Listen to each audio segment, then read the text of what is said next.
안녕하십니까. 최영철 변호사입니다. 먼저 의있는 토론에서 발제할 수 있는 기회를 허락해주신 안민석 의원님, 정의혁 의원님, 최혜선 의원님과 국민재산교 운동법을 비롯한 시민단체 관계자 여러분께 감사의 말씀드립니다.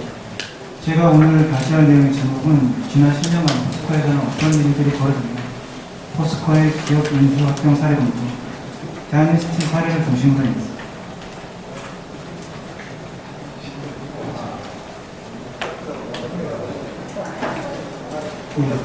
1968년 포항 종합제철 주식회사라는 이름으로 설립된 포스코는 삼성, 대우, LG 등 다른 대기업들과는 사뭇 다른 의미를 우리에게 가집니다.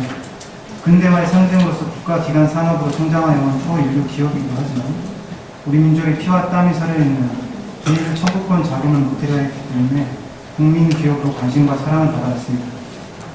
그러나 이명박 박근혜 정부 10년을 거치면서 포스코는 위기에 처했습니다.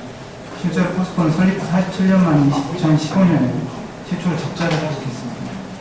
국제신용평가사인 스탠다드앤푸어스는 2011년 말에 포스코의 신용등급을 A에서 A-로 강등했고 2012년 말에는 BBB 플러스로 한 단계 더 낮췄습니다. 지난 10여 년간 도대체 포스코에 무슨 일이 있었던 것일까요?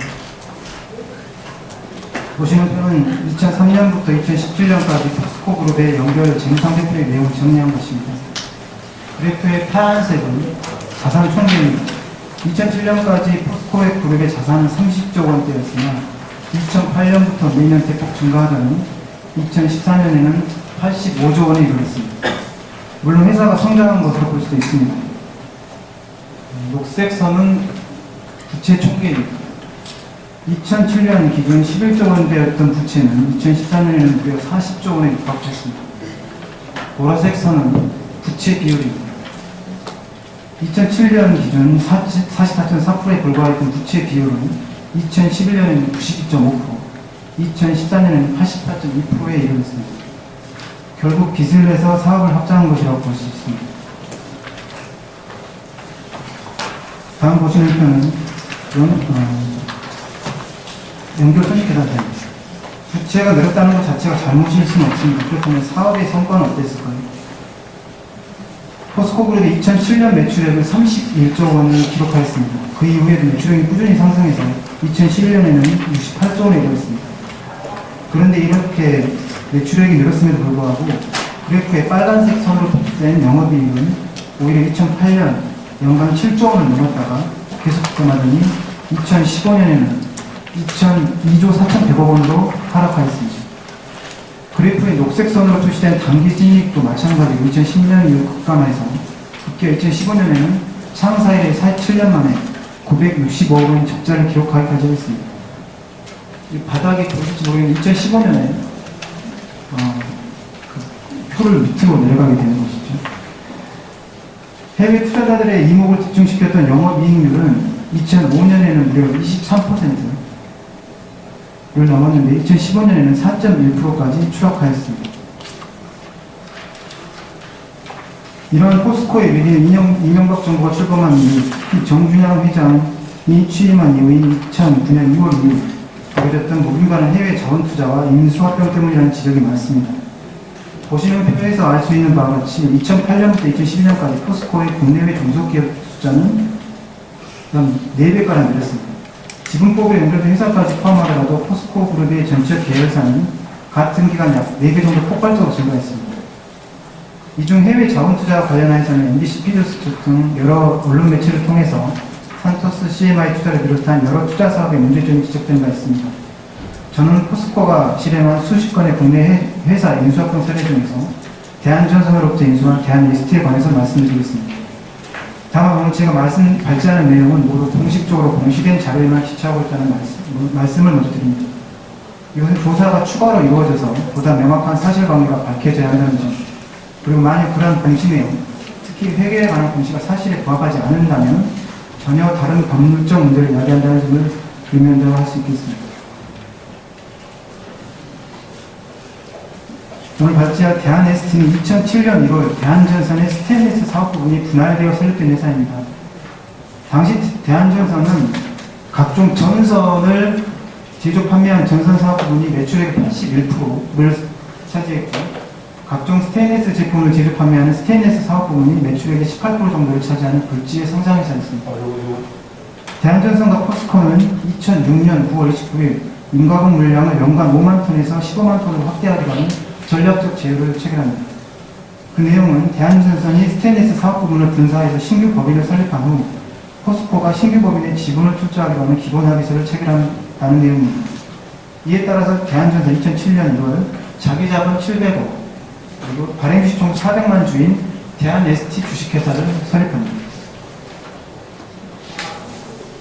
당초 계획대로 2007년 4월 19일 포스코는 대한전선으로부터 대한ST 주식 79만 6천 주, 지분 19.9%를 출자합니다.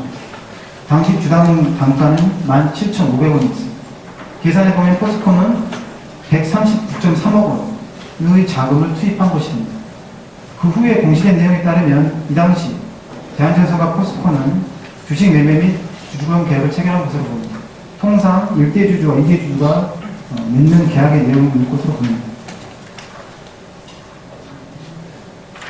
그 후 대한ST와 포스코는 거래관계를 유지해야 하는데요. 2000년대부터 무리한 사업 확장을 하던 대한전선은 2008년 글로벌 금융위기가 발생하면서 유동성 위기에 처하자 2009년 3월 대한ST 지분을 사모펀드에 매각하고자 했습니다. 대한전선은 대한ST 주식 19.9%를 포스코에 매각할 당시 포스코와 체결한 좀 전에 말씀드린 주식 매매 및 주주간 계약에 따라서 포스코에게 우선 매수권 행사 여부를 최고한 통지를 했습니다. 포스코는 대한ST를 실사한 후에 2009년 5월 12일 대한전선이 보유한 대한ST 주식 중에서 260만 4천 주, 그리고 지분으로 보면 65.1%인데요.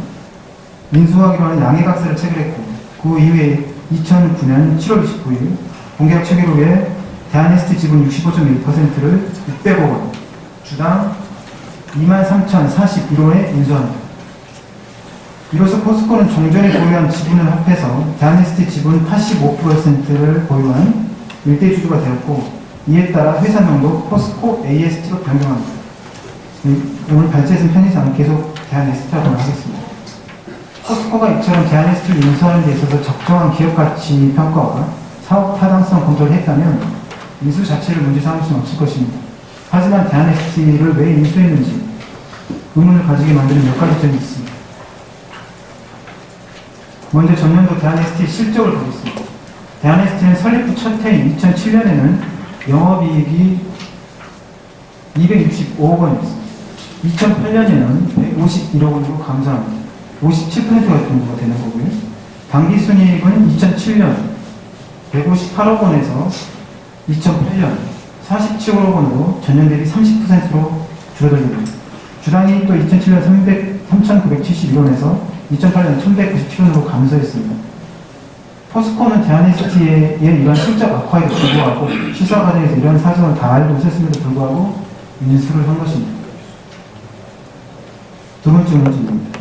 대한ST는 대한전선으로부터 분사된 지 얼마 지나지 않은 2007년 12월 14일 대면 TMS라는 회사의 주식 25만 80주 지분 100%를 인수합니다. 액면가인 주당 만원 총 80만원에 매수합니다.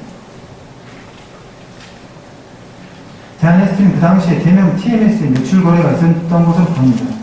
하지만 대명 TMS는 2007년 기말 현재 무려 125억 원에 이르는 자본 착취 상태였고 100억 원에 이르는 단기 순손실을 기록하고 있습니다.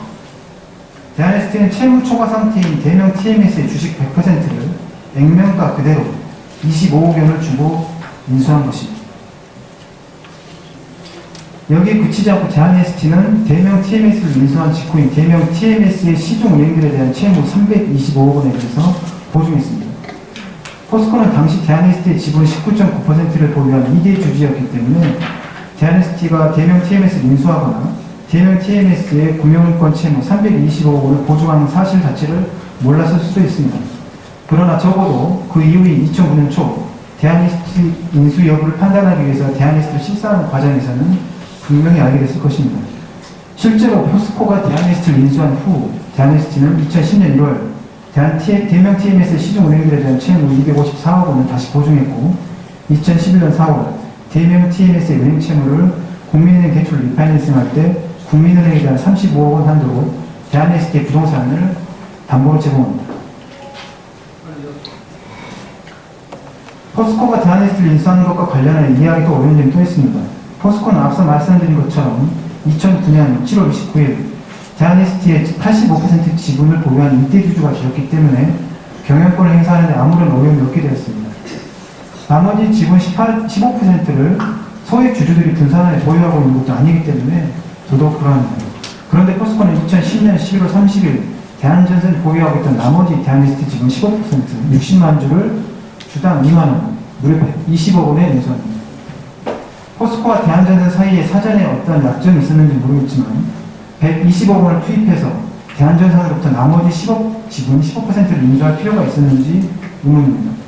어찌됐든 포스코는 대한에스티를 100% 지분 인수하기 위해서 총 850.3억 원을 투입했습니다.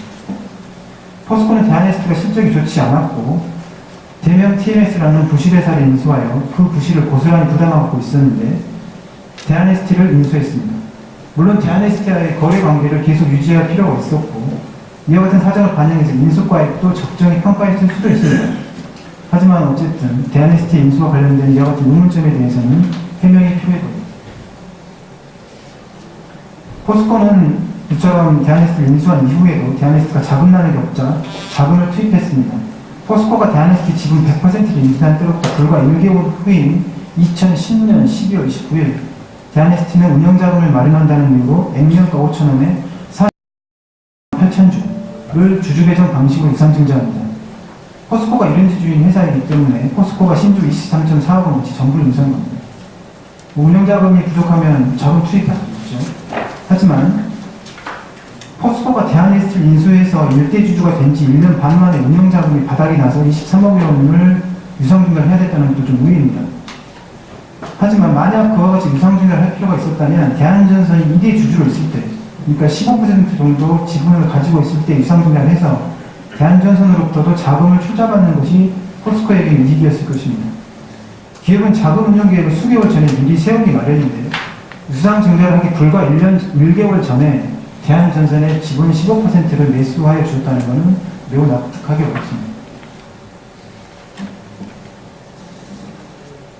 이처럼 운영자금도 부족한 상황인데도 대한에스티는 2011년 6월 안산공장을 증축하기로 하면서 450억 원어치 900만 주 주주배송 방식 유상증자를 다시 단행합니다. 포스코의 자금 450억 원이 대한에스티에 추가로 투입된 것입니다. 과연 안산공장을 증축할 사업상 필요가 있었는지도 따져보아야 할 것입니다. 2012년 6월 대한에스티는 결국 대명 TMS를 흡수합병합니다. 그 당시 이미 대명 TMS는 무려 241억 원의 채무 초과 상태였기 때문에 당시 법령상으로는 바로 흡수합병할 수 없었습니다. 그래서 미리 대명 TMS의 250억 원 유상증자에 대해서 대한에스티가 자금을 투입한 후에 1대0 합병 비율로 흡수합병합니다. 그런데 불과 1년 전에 대한에스티 운영자금이 없어서 포스코가 23억여 원을 투입했는데 도대체 어디서 자금을 마련해서 대한에스티가 250억 원을 대명 TMS에 투입할 수 있었는지, 혹시 6개월 전에 대한에스티 안산공장 증축을 위해서 포스코와 대한에스티에 투입한 450억 원 중 상당 금액이 결국 안산공장이 아니라 대명 TMS로 흘러들어간 것이 아닌지 의문을 갖지 않을 수 없습니다. 대한에스티가 대명 TMS를 왜 흡수합병했는지도 의문입니다. 합병 직전인 2011년 기말 현재 대명 TMS는 241억 원 자본 잠식 상태였고 당기 순손실이 36억 원에 이르렀습니다. 대한에스티가 대명 TMS를 합병함으로써 얻고자 했던 실질적인 이익이 무엇이었는지 의문입니다. 대한에스티는 여기에서 그치지 않고 2012년 12월 포스코가 100% 지분을 보유하고 있던 포스코 NST를 흡수합병합니다. 포스코 NST는 포스코가 2010년 10월 NK스틸이라는 회사의 스테인리스 가공 및 도매 사업 부분을 377억 원의 양수에서 설립된 회사입니다. 이런 흡수합병을 통해서 377억 원이 결국 대한에스티에 투입된 돈으로 포함된다고 할 수 있겠습니다. 대한에스티는 이런 두 차례 합병을 거친 후에 2012년도에 당기순이익 45억 원에서 2013년도 당기순손실 30억 원 적자를 기록합니다. 왜 이런 결과가 발생했던 걸까요? 2014년 3월 권호준 회장이 취임하면서 포스코 그룹의 구조조정이 진행됩니다. 당초에는 포스코가 직접 포스코 AST의 지분 100%를 보유하여 지배하던 것에서 2014년 8월경에 포스코 PNS를 지배하고 포스코 PNS가 다시 포스코 AST를 지배하는 형태로 지배구조가 재편됩니다. 근데 얼마 지나지 않아서 2016년 7월 포스코 PNS가 포스코 AST를 합병합니다. 그리고 나서 채 반년이 지나지 않은 2016년 11월 포스코 PNS는 포스코 AST 사업부문, 그러니까 대한ST 사업부문을 포함한 철강, 유통, 가공, 스크랩 등 사업부문을 분할해서 포스코 대우 인터내셔널이죠.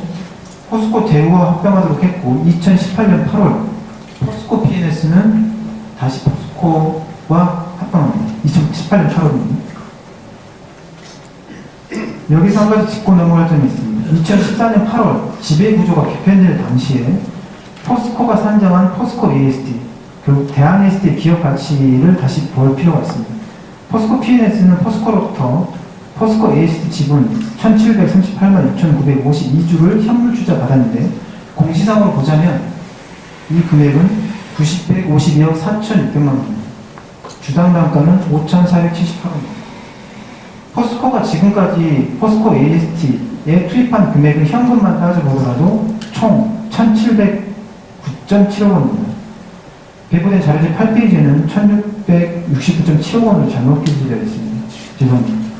포스코 측이 산정한 대한ST 기업 가치가 적정하게 산정되었다고 가정해 보더라도 포스코가 현금 투입한 금액에 비해서 무려 차익이 757억 원의 차이가 나고 55.7%에 불과합니다. 대한ST 현재 기업 가치에 대해서 좀 살펴보았는데 포스코가 대한ST를 인수해서 지금까지 사업을 한 결과에 대한 평가는 대한ST의 현재 기업 가치로 평가해야 할 것입니다.